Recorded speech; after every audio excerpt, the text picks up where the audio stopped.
Have you read this novel by Chetan Bhagat called The Three Mistakes of My Life? He wrote that in the year 2008, and in fact it was later made into a film called Kai Poche, and that starred Sushant Singh Rajput, Amit Sath and Rajkumar Rao. Now you may wonder, why am I suddenly talking about a novel and a Hindi movie? Because I do not want any of my young friends who are subscribers to Study with Sudhir, any of the young citizens of this great country, to look back on these years of your life when you're in class 9, 10, 11 and 12 and regret that only if I had not committed those three mistakes in my life, I would have actually achieved much more.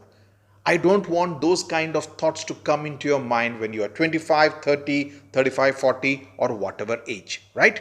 So in this very short video, I'll point out the three mistakes you should actually avoid in order to ensure that you achieve whatever you are capable of, right?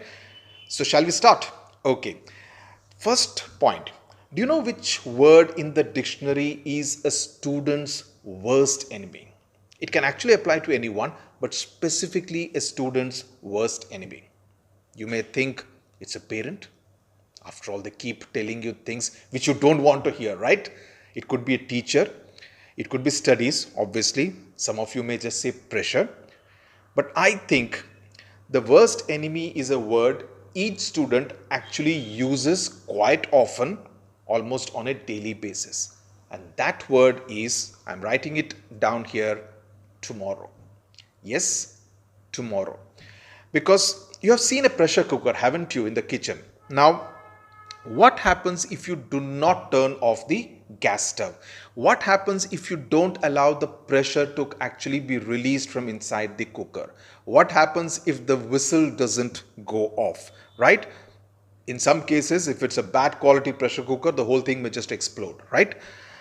Your cooking, of course, can also get burnt. So the key is to do everything at the right time, not to postpone the switching off of the gas stove, right? Because you are all working towards a desired target. So if you keep postponing it to tomorrow and say, I will start this from tomorrow, not today. Today let me do my masti. Tomorrow is my day. The problem is tomorrow never comes. Tomorrow never comes. If you postpone everything to tomorrow, that tomorrow will never come. And that tomorrow will never be your today. You understand? You will never be able to own up that day if you push everything to tomorrow. So your favorite word, if I have to use the Hindi language, should be aaj, not kal. Because then that kal will become the kal of the past tense in the Hindi language. You understand what I'm saying, right? So avoid the mistake of postponement. This is first mistake that you should avoid. The other mistake many students make is to blame others for what they are not able to do, right? Online classes are not good. My teachers are not working hard. My teachers are not doing well enough. The network is bad. There is too much of noise in my family.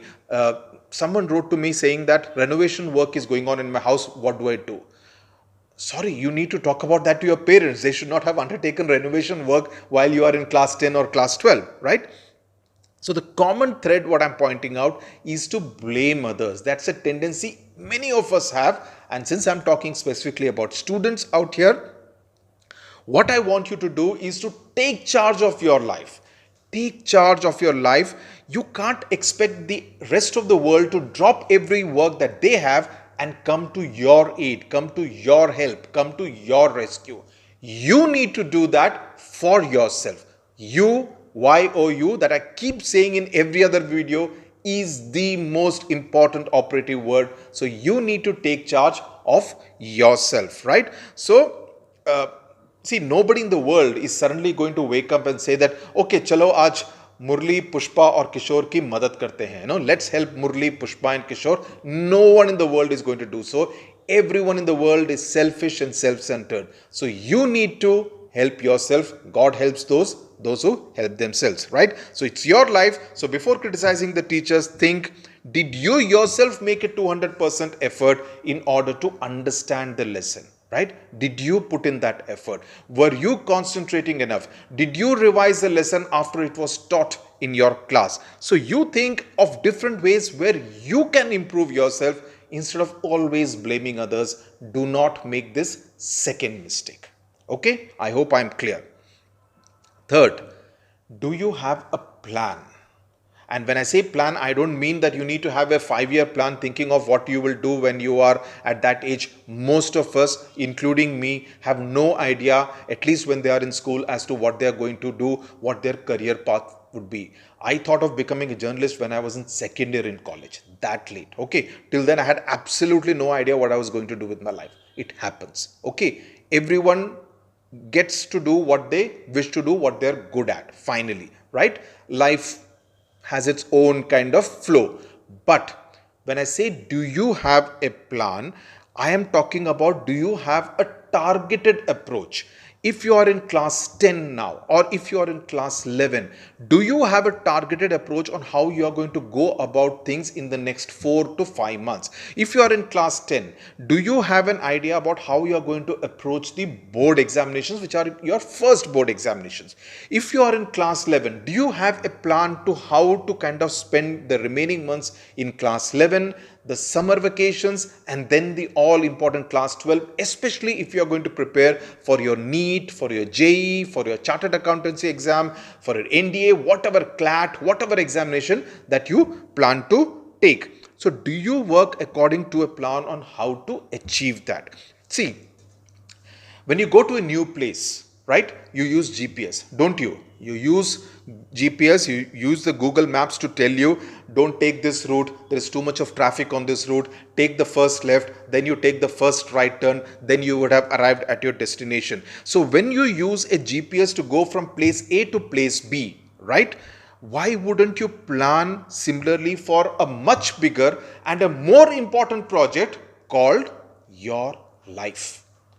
You understand the point I'm making? When you do that for going from A destination to B destination, your life is so much more important. Why wouldn't you plan for it? So, you need to have your GPS. And what is your GPS? Your GPS is good planning for self, right? I'm feeling like Narendra Modi or Venkaiah Naidu now. Good planning for self is your GPS. So please use this GPS. Have a good plan for yourself, right? Having a systematic and a planned approach will always make you a success. I'll tell you an example from my own life. I always write down what I need to speak. I always write down my notes, including right now. All this is written down in the point of pointers, basic points, a few notes. Even whenever I would do television, and if I have to kind of go for a live, okay, you know the subject, so you kind of go extempore. But if you have to record a piece to camera, right, what you're saying to camera, which is part of your story, I would always write it down, because when you write down, you ensure that you speak with the right words, the right language, because you have a responsibility towards your viewer. Similarly here, if I am recording a video, every video that I do is with the notion, okay, that I would want to give my 200% to every video. I need to have that sincerity, I need to have that honesty, I need to have that purpose. That should be the same mantra for each one of you, that when you are been given a particular task, yes, and who has given you the task? Yourself. I want to achieve 95%. So you need to work towards that. Otherwise, this is not a mango that is going to drop from the tree, right? It has to be worked towards. You need to work towards that goal. So all I'm saying is, do not make these 3 mistakes in your life right now, so that I wouldn't want a day where you actually regret making any of these 3 mistakes, right? Thank you very much for watching. And for those interested, maybe it may be a good idea to read the Chetan Bhagat novel as well, just to kind of get an idea what are the 3 mistakes that he was talking about, right? Thank you very much for watching. All the best. God bless you.